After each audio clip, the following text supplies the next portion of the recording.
comparto mi pantalla. Ok, bueno, ayer, ¿verdad? Construimos triángulos, desconstruí triángulos de velocidades de la bomba centrífuga y flujo mixto y también de la bomba axial. Y hoy voy a hacer unos comentarios acerca de eso. Por ejemplo, el objetivo de una bomba, ¿verdad? El objetivo de una bomba es añadirle momento angular al fluido. Recuerden que el eje, aquí, ese es el ojo de la bomba, ¿verdad? Entonces el eje de alguna manera, bueno, pues está conectado aquí, ¿verdad? De aquí viene la potencia. Y la potencia mecánica que viene a través del eje se transmite al fluido mientras el fluido va desde el punto 1 hasta el punto 2. Ahora, ya les había comentado yo en el pasado que a medida que el flujo va avanzando, ¿verdad? A medida que el flujo va avanzando, el flujo primero entra radialmente, ¿verdad? Y poquito a poquito se empieza a acostar cada vez más, ¿verdad? Cada vez va adquiriendo mayor energía tangencial. Es decir, el flujo va adquiriendo momento angular. Ahora, entonces el flujo va a entrar al álave con cierto momento angular 1, ¿verdad? Y va a salir del álave con cierto momento angular 2. Entonces, el chiste es transmitir toda la potencia rotacional, hay que transmitírselo en energía como momento angular al fluido. Entonces, para asegurarme que el fluido va a absorber la mayor cantidad de momento angular posible, hay que hacer esa diferencia de momento angular la mayor posible. Eso significa que el flujo tiene que salir con una alta componente tangencial en el punto 2, indicando que ganó mucho momento angular, pero hay que asegurarse que en el punto 1, ¿verdad? Un buen diseño asegura que en el punto 1 el flujo entre radialmente, ¿verdad? Y es nuestra tarea como ingenieros asegurarnos que el flujo entra radialmente. Si el flujo entra radialmente, significa que hay momento angular cero, porque no hay ninguna componente tangencial, ¿verdad? Es decir, el fluido va a adquirir todo su momento angular, ¿verdad? Aquí adentro.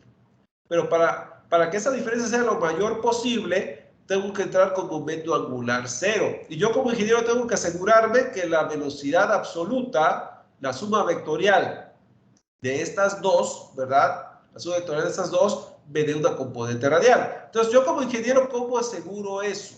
Vamos a ver. Fíjense bien.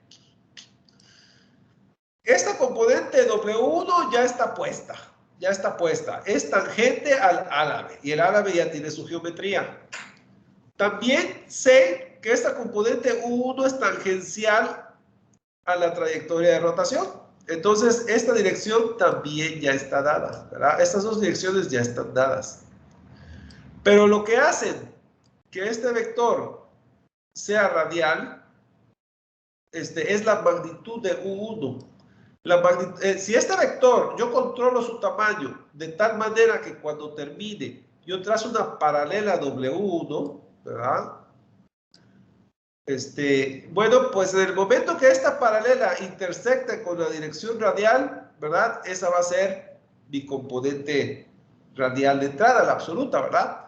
Pero, entonces, entonces yo tengo que controlar esta U1. Ahora, ¿cómo controlo esta U1? Bueno, la manera que yo la controlo es, recuerden que U es igual a omega por R, ¿verdad? U es igual a omega por R. Entonces, yo conociendo esta dirección y conociendo esta dirección, yo tengo que controlar este tamaño, ¿verdad? Pues, de alguna manera, para fijar el tamaño de esta B, ¿verdad? Para fijar el tamaño de esta B. Ahora bien, el tamaño de esta B viene dado por el tamaño de esta U1, ¿verdad? Y como vamos a ver después, ¿verdad? Pues el tamaño de esta B de alguna manera influye, ¿verdad? En todas las demás propiedades, como vemos, balance de masa, balance de momento angular. Entonces, para controlar el tamaño de esta B, que tiene que ser radial, hay que controlar el tamaño de U1. Y para controlar el tamaño de U1, yo como ingeniero tengo que escoger la velocidad angular del eje, porque el radio del rotor ya está dado. Entonces, el radio del rotor ya está dado, ¿verdad? Esto ya está dado, pero esto no está dado. Esto yo como ingeniero lo escojo, ¿verdad? Entonces, yo al escoger esta omega, yo estoy escogiendo el tamaño del vector U1, ¿verdad? Y al escoger el tamaño del vector U1, de alguna manera estoy escogiendo el tamaño del vector B1, ¿verdad? Porque cuando termine aquí trazo una paralela a esta tangente y ahí me da el tamaño del vector B1. Entonces yo puedo controlar el tamaño del vector B1 controlando la velocidad angular del eje, ¿verdad? Bueno, esa es una situación en bombas centrífugas y de flujo mixto. Uno quiere asegurarse de que el flujo entre radialmente a cierta magnitud, que no tenga componente tangencial para darle mayor holgura al álabe de transmitir el momento angular al flujo, ¿verdad? Bueno, eso por un lado. Vamos a la bomba axial. Ayer les decía, ¿verdad?, que el flujo aquí en la entrada de la bomba axial va a entrar tangente al álabe. Y por otro lado, el álabe al estar rotando, ¿verdad?, tiene cierta velocidad U. Entonces, bueno, pues el hecho de que la partícula al pasar por este punto tenga esta velocidad tangencial, la suma de estas dos, ¿verdad?, le va a dar una componente axial. Esa es la velocidad absoluta. Entonces, uno tiene que asegurarse que la entrada de la turbina axial, el flujo sea axial, que entre axialmente, ¿verdad? Porque otra vez, el eje le comunica momento angular al flujo. Entonces uno quiere que el flujo entre sin momento angular, ¿verdad? Para que tenga mayor holgura de ganar momento angular. Al final va a salir con cierto momento angular. Al final va a salir con cierto momento angular. Pero yo quiero que entre con momento angular 0, ¿verdad? Para que haya mayor holgura en lo que se va a ganar de momento angular. Entonces, una bomba bien diseñada quiere, si es una máquina axial, el flujo tiene que entrar axialmente. Si es una bomba radial, el flujo tiene que entrar radialmente al álabe, ¿verdad? Entonces uno controla el triángulo para que así suceda, ¿verdad? Ahora, en el caso axial, ¿verdad? Si yo controlo omega, yo controlo el tamaño de U. Y como esta dirección ya está dada, ¿verdad? Esta dirección ya está dada, porque es la inclinación del álabe, yo nada más tengo que controlar el tamaño de U, ¿verdad? Para que la suma vectorial me dé una velocidad axial de entrada. Entonces, en la entrada de los álabes, yo siempre tengo que asegurar una velocidad absoluta, es decir, la suma entre las velocidades debe ser tal que no tenga una componente tangencial. ¿Para qué? Para darle mayor holgura al álabe de transmitirle momento angular al fluido. Si aquí yo entro con cierta componente tangencial, entonces yo le voy a transmitir cierto momento angular al fluido, pero yo entro con cierto momento angular por un mal diseño. Entonces tengo menos holgura que ganar en momento angular porque desperdicié el momento angular en la entrada al no diseñar bien las condiciones cinemáticas o las geométricas, ¿verdad? Ahora, algo que estaba comentando yo el día de ayer. El día de ayer les estaba comentando que en la salida, el triángulo de velocidades en la salida, ¿verdad? Aquí tengo cierta velocidad U, aquí tengo cierta velocidad tangente al árabe W, ¿verdad? Y va a haber una resultante, ¿verdad? Va a haber una resultante y la resultante es B. Entonces aquí hay una resultante, ¿verdad? Que es la velocidad absoluta. Esa es la velocidad que observaría un observador que no se está moviendo, un observador fijo en el espacio. Uno observaría la resultante. Entonces, cuando el flujo sale de aquí, el flujo llega y de repente le doy esa componente espiral. Y cuando sale de aquí, sale con cierta componente. Entonces, el álabe del estator debe de tener una orientación tal, ¿verdad? Debe de ser una orientación tal que coincida con la orientación de la velocidad absoluta en la salida.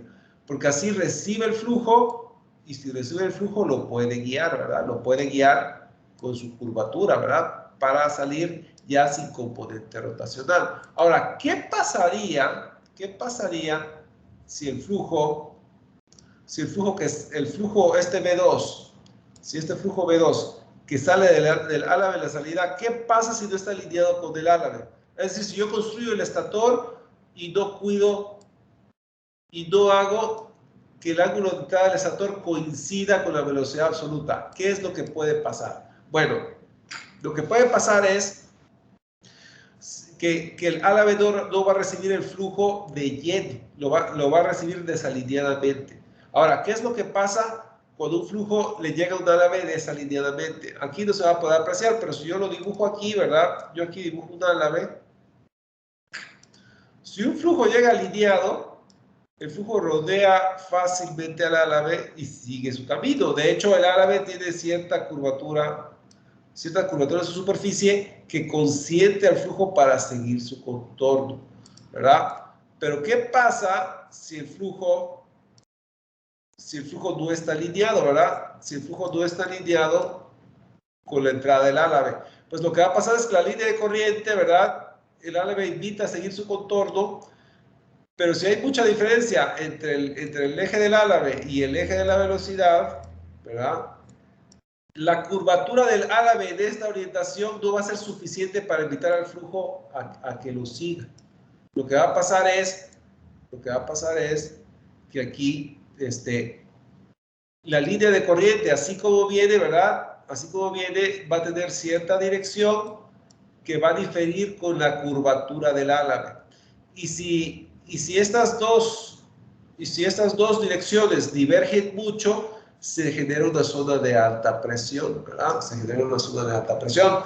Y esa zona de alta presión va a desprender ese flujo que está friccionando en la superficie del álave, ¿verdad? Tiene la peculiaridad que no aguanta zonas de alta presión. Entonces, cuando las líneas de corriente divergen, ¿verdad? Aquí tengo una línea de corriente. Aquí tiene la línea de corriente del flujo que rodeó la nariz del álave.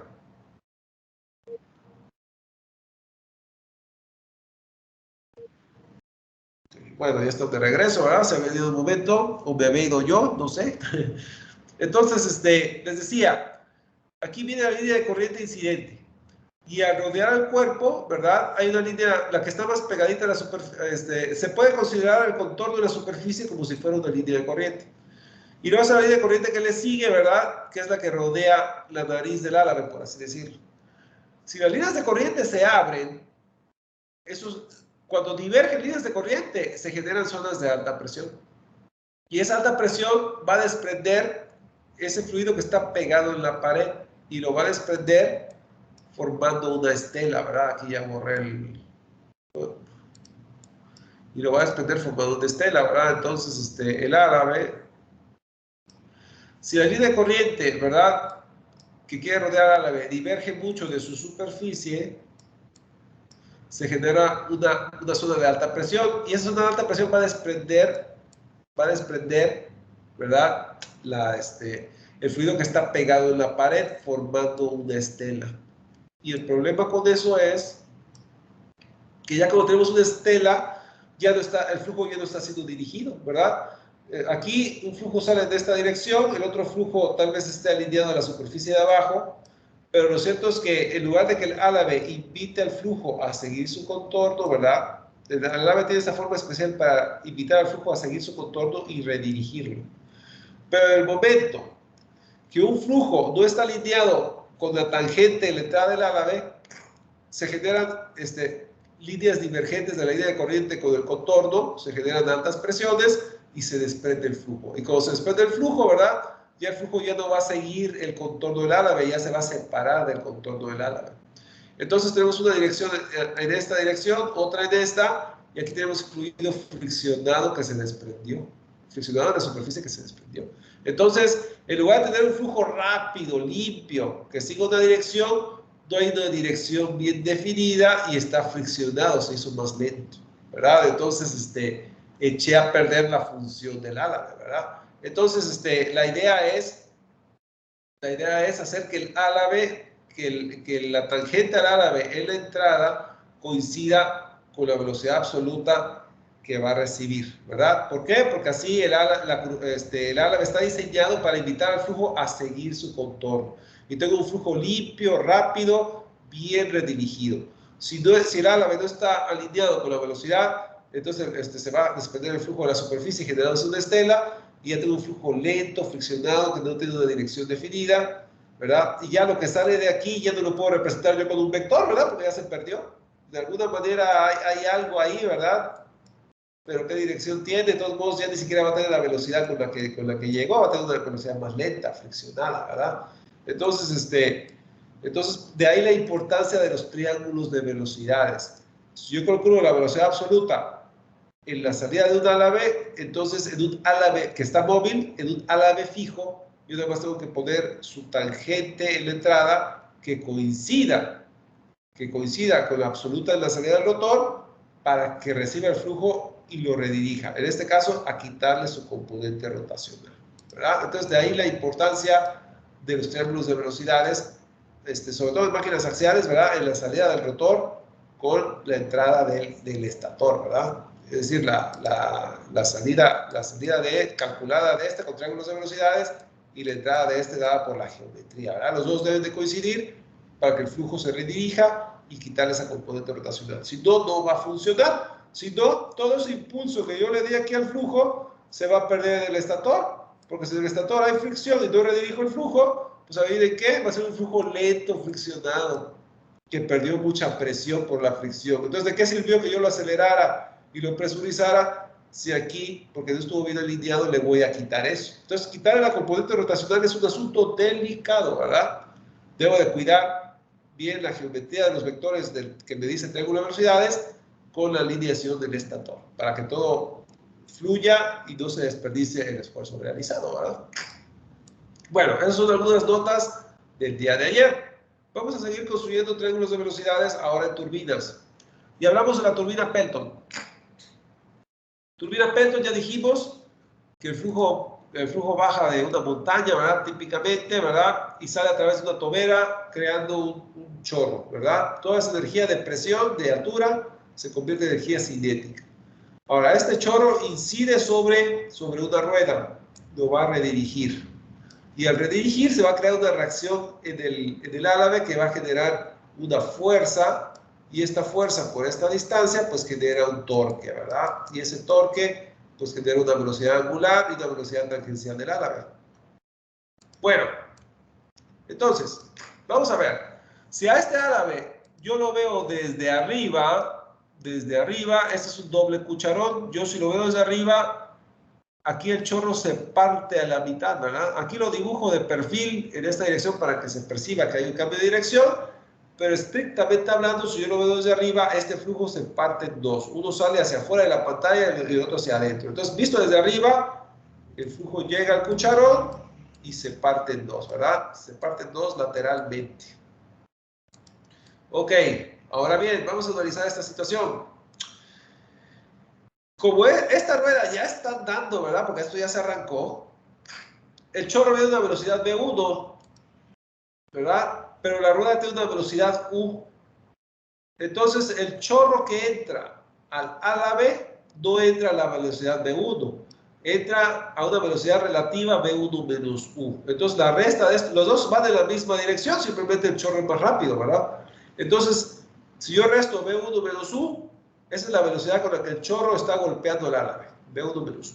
Ahora, este V1 menos U se va a desviar en esta dirección y este V1 menos U se va a desviar en esta dirección, ignorando la fricción que se puede dar ahí en la superficie del álave, que es poquita, ¿verdad? Entonces, aquí estamos simplificando las cosas.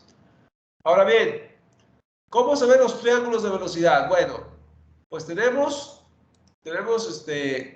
la entrada del álave, que es precisamente cuando el chorro golpea el álave, ¿verdad? Justo aquí en el vértice, cuando se parte en dos, el chorro llega a una velocidad V1 menos U. En dirección, ojo, en dirección tangencial a la rotación, ¿verdad? En dirección tangencial a la rotación. Entonces, V1 menos U es tangencial, es una velocidad relativa, ¿verdad? Es la velocidad tangente al álave, si lo quieren ver así, ¿verdad? Esta es la tal W, la tangente al álave, ¿verdad? Es la velocidad que entra tangente al álave. El álave tiene una tangente de 0 grados, ¿verdad? Está a punto de partir en dos. Ok. Ahora bien, la velocidad de rotación del álave es la velocidad U, ¿verdad? Es estrictamente hablando, esta U, ¿qué es? Esta U es omega por R. Entonces, si este es el radio, ¿verdad? Justo del punto, el radio justo del punto donde se parte el chorro, ¿verdad? Entonces, esta U es igual a omega por R. Entonces, ahí está la velocidad tangencial de rotación del álave. Entonces, estoy analizando el punto 1. El punto 1 donde se recibe el chorro, ¿verdad? Hay la velocidad tangencial al álave V1 menos U, ahí está. Y hay la velocidad del álave, que es U, que también es tangencial. Entonces, este no es un triángulo. Bueno, es un triángulo aplanado, ¿verdad? Porque W y U son horizontales ambas. Las dos son tangenciales. Entonces, en la entrada del álave es un triángulo que se colapsa en una línea. V1 menos U más U, ¿qué es? Es V1, es la velocidad del chorro, ¿verdad? Entonces, en la entrada, la velocidad absoluta es la velocidad del chorro. Por supuesto que sí. Si hubiese un tipo parado aquí que no se está moviendo, ¿verdad? Y él está observando la velocidad de entrada que está viendo la velocidad del chorro, ¿verdad? La velocidad del chorro es la velocidad absoluta de la entrada. Entonces, V1 es igual a V1 menos U más U, ¿verdad? Simplemente si yo hago la suma, ¿verdad? Están alineados, pues nada más me queda V1. Entonces, el triángulo de velocidades W más U, como todo está colapsado, simplemente la suma aritmética, ¿verdad? Entonces, en la entrada, V1 es igual a V1 menos U más U. Pero en la salida ya es otro decir, ¿verdad? Ya en la salida, ya sea aquí o acá abajo, como ustedes lo quieran ver, yo voy a escoger acá arriba, ¿verdad? Pero los dos son puntos de salida. Vamos a escoger el punto de arriba, nada más para trazar el triángulo hacia arriba. Bueno, pues en el punto 2 yo tengo una velocidad tangencial de rotación U, ¿verdad? Entonces, justo en la salida, ¿verdad? Está saliendo lateralmente. En el punto 2 yo tengo una velocidad tangencial de rotación U. Entonces, ahí está la U. Ahora, por otro lado, tengo la velocidad tangente al álave, que es V1 menos U, ese es W. Y sale a cierto ángulo. Vamos a llamar ese ángulo beta 2. ¿Por qué? Porque es el ángulo del álave en el punto 2, en el punto de salida. Entonces, ahora W2, ese es W en el punto 2, ¿verdad? Entonces, esto vamos a llamarlo W2. Entonces, W2 es V1 menos U a un ángulo de beta 2. Entonces, viene U y luego está inclinada hacia arriba W2, ¿verdad? Que a un ángulo beta 2, vamos a llamarlo así, ¿verdad? Que es el ángulo del álave. Con respecto a la dirección tangencial, ¿verdad? En este caso. Entonces, vamos a llamar a beta 2' el complemento, ¿verdad? Bueno, entonces aquí tengo U más W es igual a la velocidad absoluta. Entonces, la velocidad absoluta del punto 2 es la suma vectorial de esos dos. La suma vectorial, nomás trazo el paralelogramo, ¿verdad? Y la suma vectorial de esos dos es la velocidad absoluta en 2. Es la velocidad que observaría alguien parado afuera, ¿verdad? Alguien parado afuera observaría esta velocidad en esta dirección. Bueno, entonces ahí está el triángulo de velocidades. Ahora, nótese que U es tangencial, ¿verdad? Y la vertical es la dirección Z, es decir, la dirección perpendicular a la rueda, ¿verdad? O sea, lo que sale aquí es, esta dirección es perpendicular a la rueda. Lo que no es horizontal es vertical y lo que es vertical es perpendicular a la rueda. Entonces, en ruedas Pelton, pues Z es la dirección perpendicular, que no es de mucha utilidad aquí, ¿verdad? Pero bueno, entonces, la W2 es una componente Z, ¿verdad? Y tiene una componente tangencial. Es decir, que coincide, que es paralela a la dirección tangencial U del chorro. Y la velocidad absoluta, bueno, pues es una componente perpendicular a la rueda, pero también tiene una proyección en la dirección tangencial del chorro, que vamos a llamar Bθ2. Entonces, B tiene un Bθ2 y W tiene un Wθ2, ¿verdad? A ese triángulo de velocidades de una rueda Pelton. Entonces, eso ya veremos más detalle de eso cuando lleguemos a la última unidad, ¿verdad? La última unidad, vamos a hablar de ruedas Pelton. Bueno, entonces, ahí está el triángulo de velocidades de la rueda Pelton. Vamos con la rueda Francis. La rueda Francis también ya hablamos acerca de ella, ¿verdad? Aquí está la turbina, ¿verdad? Aquí está el álave de la turbina. Recuerden que una rueda Francis, eso está dentro de una voluta, ¿ah? Recuerden que hay una voluta aquí. Hay una voluta, ¿verdad? El flujo entra por la voluta, pasa a través del álave guía para que el flujo entre óptimamente, para que el álave del rodete, ¿verdad? Que es el álave del rodete, reciba el flujo de una manera óptima, ¿verdad? Entonces el flujo entra entra por la voluta, pasa a través del álabe guía y el álabe guía refina la dirección del flujo para que lo reciba el álabe alineadamente, ¿verdad? Esa es la idea. Entonces, vamos a ver. Vamos a ver. En la entrada del rodete, vamos a llamarlo el punto 1, que está aquí.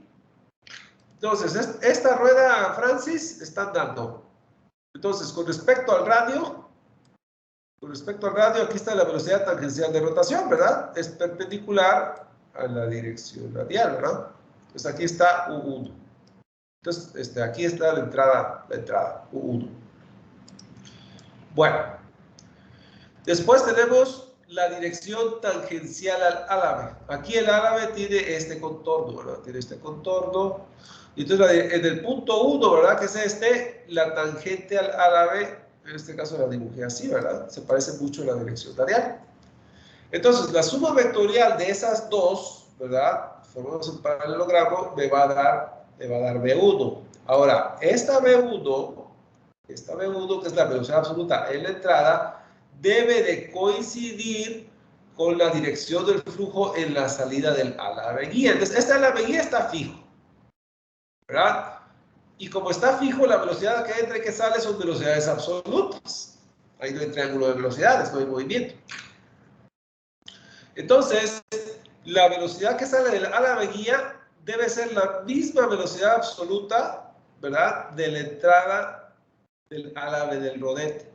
Cuando eso ocurre, cuando esas dos son iguales, yo estoy asegurando que el flujo que salga del álabe guía lo va a recibir alineadamente el álabe del rodete. Entonces, el flujo que sale del álabe guía va a estar alineado con el álabe del rodete y el álabe del rodete va a ser su función de redirigir el flujo sin ningún tipo de desprendimiento, ¿verdad? Que pierda, digamos, la eficiencia de ese flujo, ¿verdad?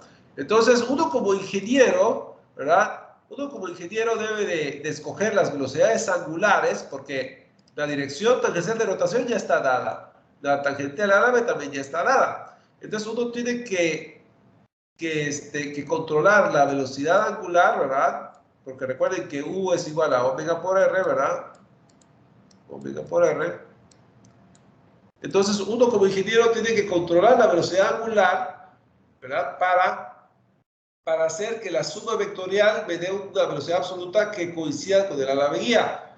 O al revés, ¿verdad? Si yo como ingeniero no puedo controlar la velocidad angular porque ya está dada, ¿verdad? De alguna manera me conviene que rote a cierta velocidad, entonces significa que U1 ya está dado. Y si U1 ya está dado, significa que V1 ya está dado. Entonces tal vez yo como ingeniero tenga que cambiar la orientación del álabe guía, ¿verdad? Para que me dé una velocidad V1 que coincida con la velocidad absoluta en la entrada del rodete. Entonces, si no puedo controlar la velocidad angular, controlo la orientación del álabe guía. Si no puedo controlar la orientación del álabe guía, tengo que controlar la velocidad angular. Si no, el álabe no va a recibir el flujo como se debe, ¿verdad? Entonces, de ahí la importancia del triángulo de velocidades en la entrada de la turbina Francis. Ok, vamos a hablar ahora de la salida, ¿verdad? La salida de la turbina Francis, otra vez, esto está rotando, ¿verdad? Esto está rotando. Entonces, el álabe va desde 1 hasta 2. El flujo viene así, ¿verdad? Entonces, en el punto 2, tengo una velocidad tangencial de rotación. Si esa es la dirección radial, la dirección tangencial de rotación es perpendicular. Entonces, ahí está el U2, perpendicular a la rotación. Bueno. Ahora bien, por otro lado, el álabe viene con cierta geometría. Entonces, la tangente a este álabe está dado por esta velocidad W2. Esta velocidad W2 se supone, ¿verdad? Que lo dibujé, es tangente a la salida del álabe. Entonces, el triángulo de velocidades dice que U2 más W2 me debe dar V2. Ahora, idealmente, una turbina debe tener una velocidad absoluta en la salida del rodete que sea radial, es decir, cuya dirección sea paralela a la dirección radial. ¿Por qué?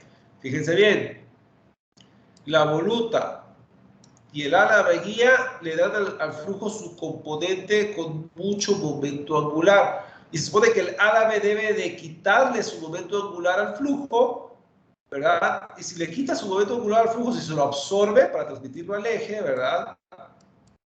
Entonces significa que la salida del álave ya no debe quedar momento angular. Es decir, otra manera de decirlo es que la salida del álave, la velocidad absoluta, la combinación de U y W, deben ser tales que V2 sea radial. Si V1 entra con una alta componente tangencial y V2 sale sin componente tangencial, significa que el álave le quitó toda la componente tangencial al momento angular, ¿verdad? Al momento del fluido, ¿verdad? Es decir, le quitó su momento angular y si se lo quitó, pues se lo transmitió al eje, ¿verdad?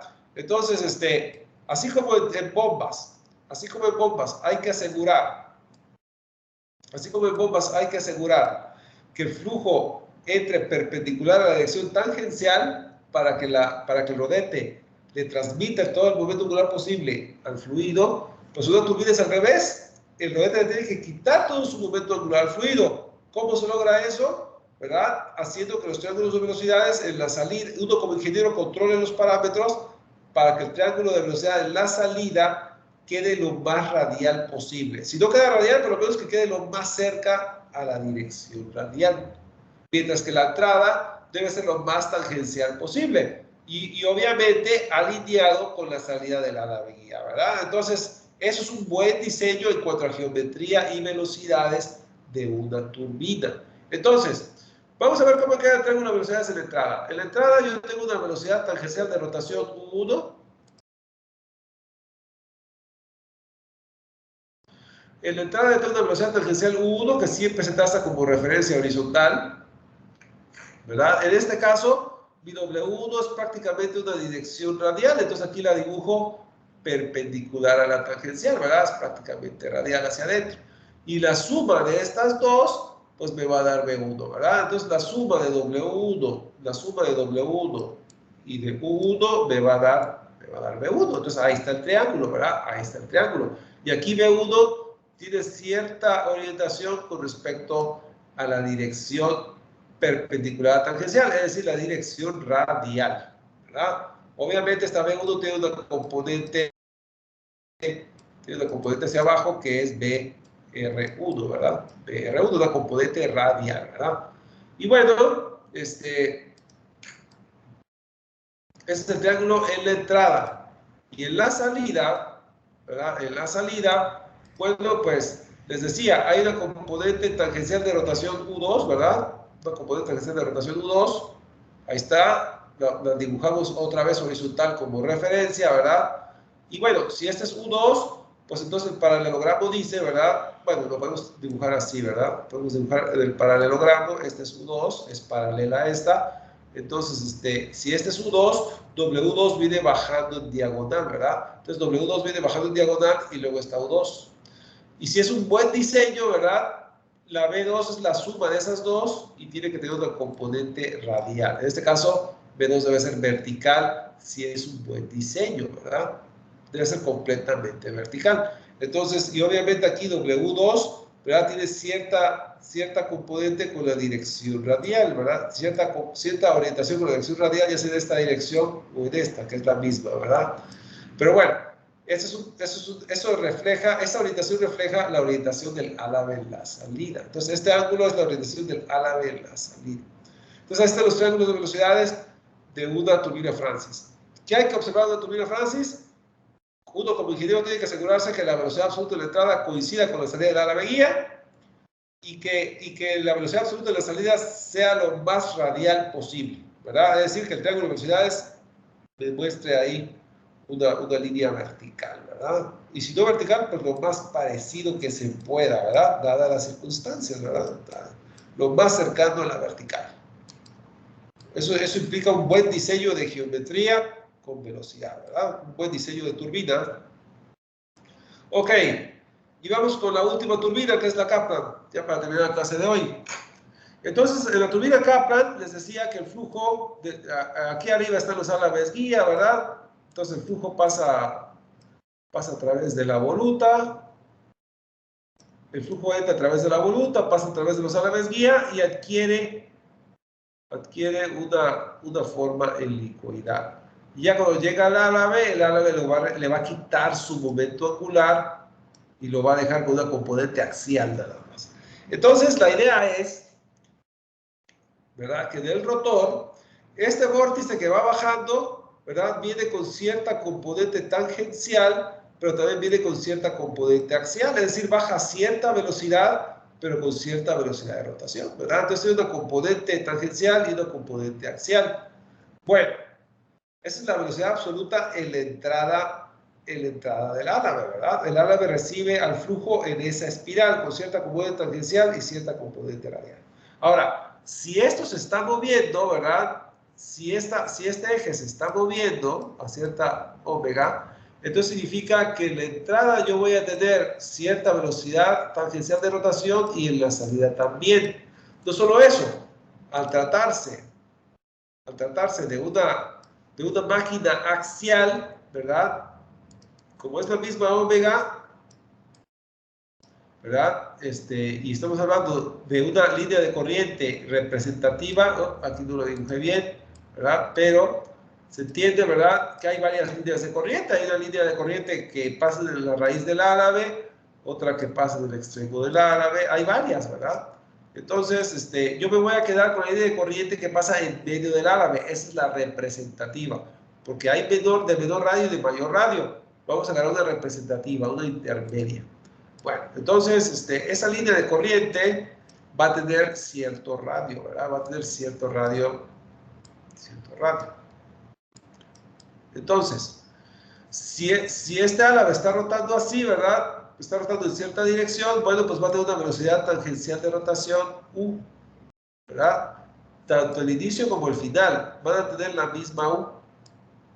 Van a tener la misma U porque ambos tienen el mismo radio de rotación con la misma omega, ¿verdad? Recuerden que U es omega R. Entonces significa que tanto un extremo como el otro tienen la misma U, por tratarse de una máquina axial, ¿verdad? Entonces los dos tienen la misma U. Ahora bien, vamos a ver. Por otro lado, el flujo entra, aunque va bajando el vórtice, si eso está bien diseñado, la orientación de este álabe es tal que el vórtice va a entrar tangencialmente al álabe, ¿verdad? Va a entrar con la misma orientación con el que recibe el álabe el vórtice. Entonces, significa que el álabe esta es la velocidad tangencial al álabe. Entonces, la velocidad tangencial al álabe va a ser W1, porque estoy en la entrada del álabe, ¿verdad? Entonces, este ángulo es el ángulo que forma esta velocidad con la dirección axial. Es la orientación del álabe, ¿verdad? Es la orientación del álabe. Bueno, entonces, el flujo tangencial al álabe llega con una velocidad W1 y el álabe a su vez, entonces el flujo entra tangencialmente al álabe, ¿verdad?, con W1, pero también el álabe está rotando a una velocidad U. Entonces, W1 más U va a dar la velocidad absoluta. Entonces, esta velocidad absoluta que ustedes observan acá es la velocidad con la que está cayendo el vórtice. Entonces, el vórtice lo está viendo un tipo que está fijo, ¿verdad? El vórtice lo está viendo un tipo que está fijo. Entonces, él está viendo esto.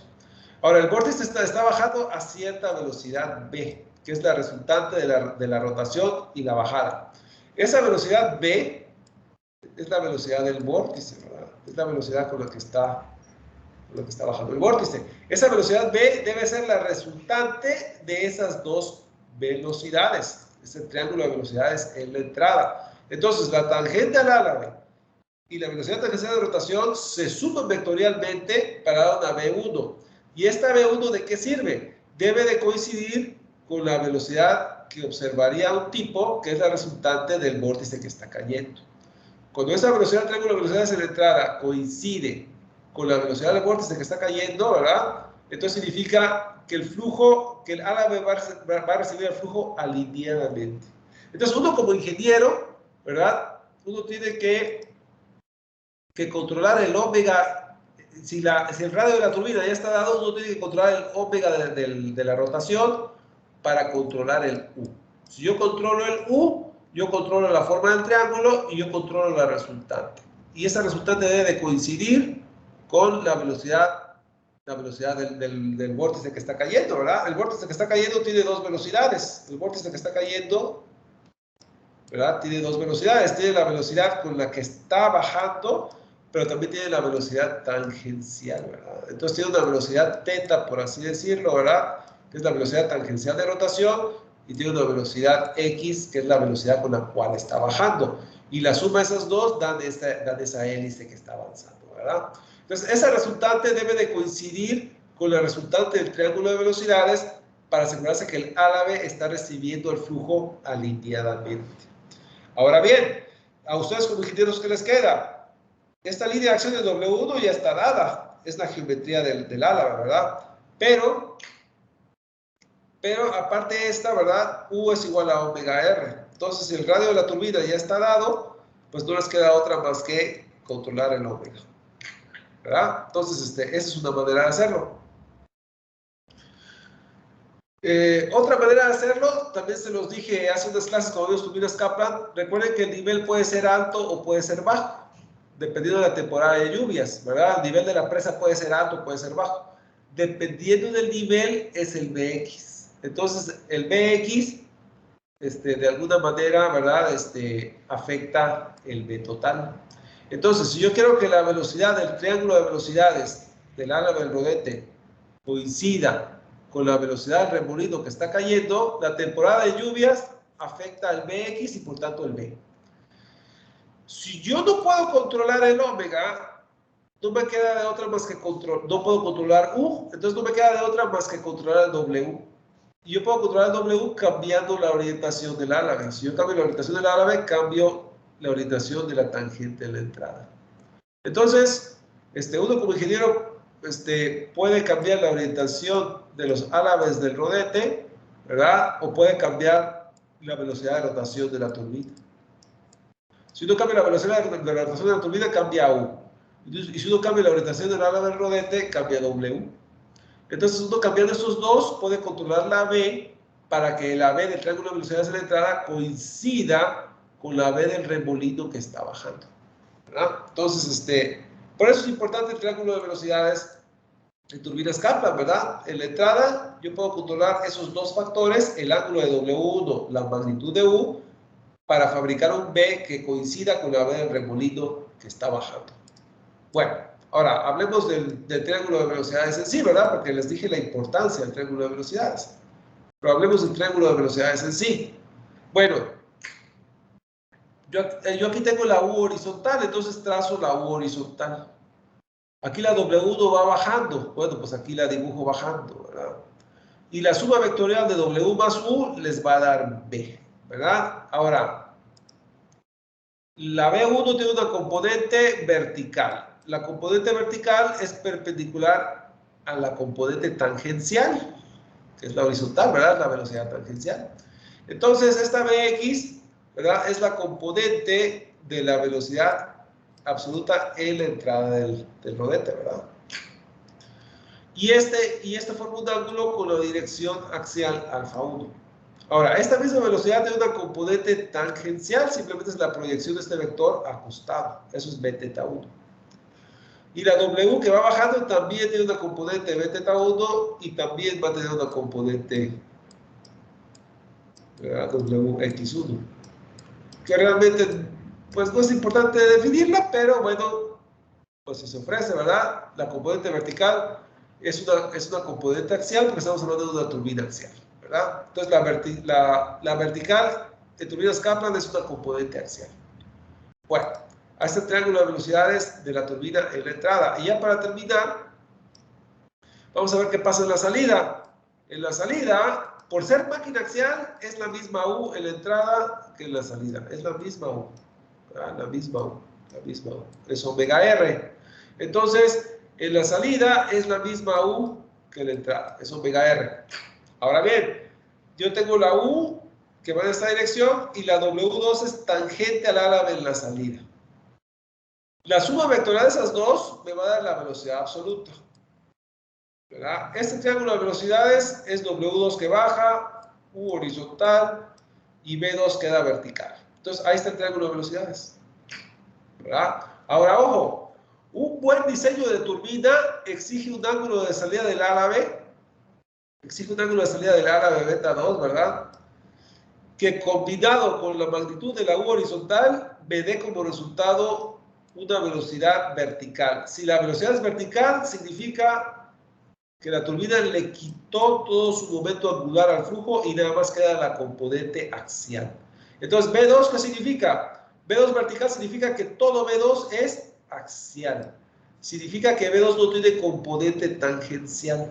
Significa que el árabe le quitó todo su momento angular al fluido y lo absorbió el eje generando potencia, ¿verdad? Bueno, W, ¿verdad? Generando trabajo o potencia, como lo quieran ver. Entonces, un buen diseño de turbina, ¿verdad?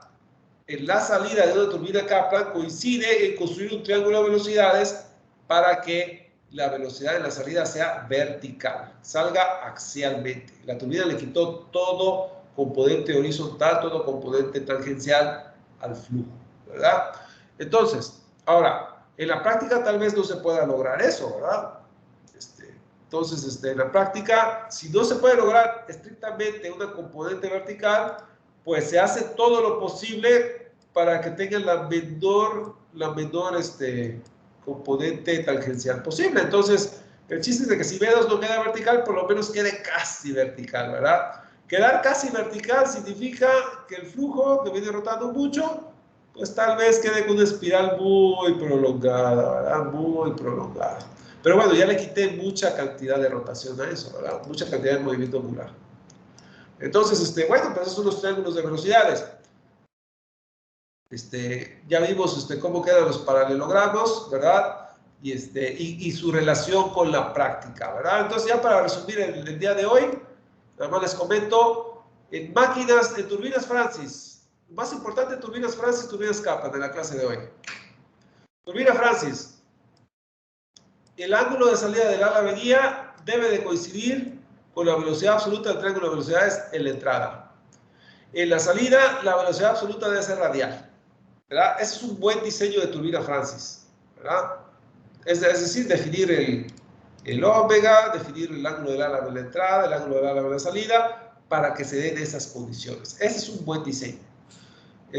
Turbina Kaplan. Turbina Kaplan, hay que hacer que la velocidad absoluta del triángulo de velocidades en la entrada coincida con la velocidad con la que baja el remolino, ¿verdad? La velocidad con la que baja el remolino debe de coincidir con la velocidad del triángulo de velocidades en la entrada para que el árabe reciba el flujo y lo redirija eficientemente.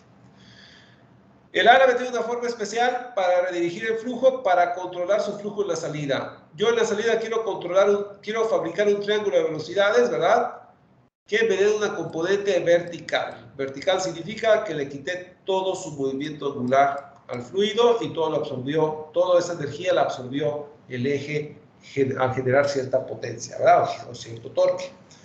Entonces, es importantísimo hacer que el álabes en turbinas Kaplan o en turbinas Francis reciban el flujo alineado con el árabe. ¿Cómo se logra eso? Velocidades absolutas de triángulo de velocidades de la entrada coinciden ya sea con la salida del árabe guía en turbinas Francis o con la velocidad absoluta del remolino que va bajando en la entrada del rodete en turbinas Kaplan. Y en la salida siempre uno tiene que salir con una componente vertical en el triángulo de velocidades. Axial en turbina Kaplan, radial en turbina Francis, ¿verdad?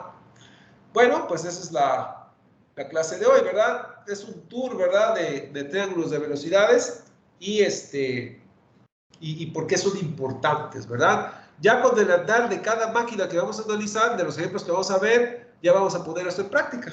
Entonces, no se preocupen. Realmente hoy quería hacer énfasis en la importancia de la información que nos da el triángulo de velocidades. No solo eso, cada triángulo de velocidades, si se fijan, yo cuando construyo un triángulo de velocidades, ¿qué saco? Saco una componente axial, saco una componente tangencial. Igual en esta otra máquina, ¿verdad? Por ejemplo, en la turbina Pelton, ¿verdad? Una componente tangencial.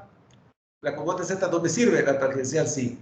Cuando hablamos de bombas axiales, vimos que hay una componente tangencial, hay una componente axial. En bombas centrífugas de flujo mixto, hay una componente tangencial, hay una componente radial. Ahora, Es importante saber hacer los triángulos de velocidades porque en lo que resta de la semana, los temas que vamos a ver son las leyes de la mecánica aplicadas a turbomáquinas. Ahorita ya vimos qué pasa entre la entrada y la salida de un rodete. Ya sea la bomba transmite momento angular al fluido, la turbina le quita momento angular al fluido.